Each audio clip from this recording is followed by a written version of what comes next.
Panguva ino vana Lin M vanozikanwa kunzi Doma Lieutenant aiwa ana Bomshogeza vari kusapota even vana VP Constant Chionga oya achiexposa aiwa zvinhu zvakaitika on the eve before the scheduled 17 October protest. Panguva ino vachiexposa zvinhu zvakaitika panguva ino nekupchiwa kwakaitwa kwema-anti 2030 lieutenants vauri kunzi they wanted to stage maprotests. Zvabuda mashoko ari kuda kutsanangurwa nana Lin M amunoziva kuti these guys vanenge vane information yanenge ainayo aiwa from behind. Don't go subscribe or like on the bell icon.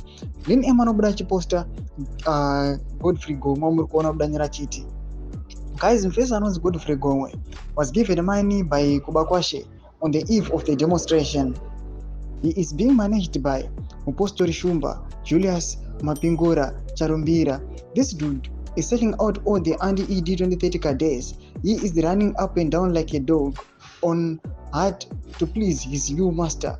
Napota, stay away from this guy and his close allies. Abasha Gananda, hashtag no to ED 2030. Mashoko atogwa na Lin M achipa vanhu warning achiti aiwa this guy aiwa ari kushandira Gananda and he is spying information aiwa nekuhandiwa down kwevanhu vari kuonekwa kunzi they want kuwisa nekustopa maplans ekuextenda the term yemutungamiri wenyika to 2030. Tudze mafunguro enyu moti kudii pamusoro pechitiko ichi. Bvira comment section medu zafunguro enyu. So subscribe or like, chat on the bell icon.